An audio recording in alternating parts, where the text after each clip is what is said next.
Svatko tko je pisao kod u JavaScriptu susreo se s problemom bindanja funkcija. U React komponentama taj problem posebno izražen jer moramo bindati većinu funkcija u komponenti na njihov vlastiti scope kako bismo ih mogli bez straha proslijediti i koristiti u child komponentama. Svaki programer binda funkcije na način na koji njemu najviše odgovara ili smatra da je najbolji.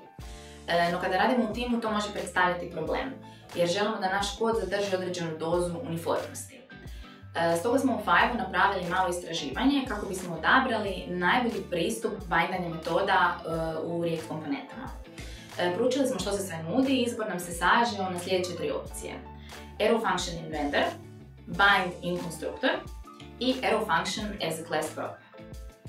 Arrow function in render je vrlo jasan i sažet, no tu se može pojaviti problem performansi, jer se u render metodi svaki puta definira nova funkcija i to nikako nije dobra praksa.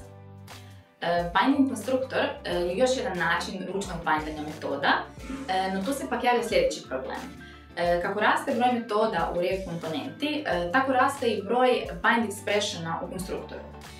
I uz to što se svaki puta morate sjetiti dodati odgovarajući bind expression u konstruktor, stoji ta činjenica da se nama programerima diže kosa na glavi kad vidimo 10 istih linija koda za redom.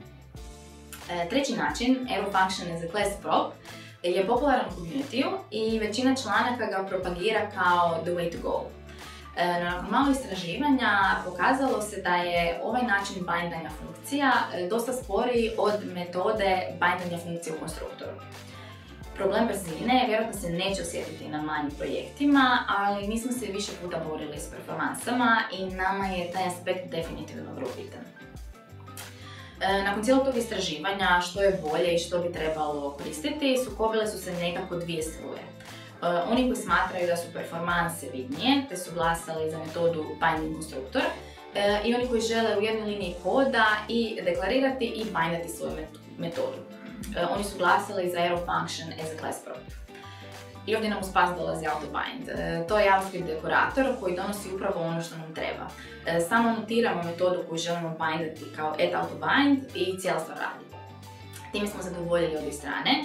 Nema utjecaja na performanse jer transpilirani kod se ponaša na isti način kao da smo metodu bindali u konstruktoru, a metodu deklariramo samo jednom i možemo ju koristiti bez razmišljanja o tome je li bindana.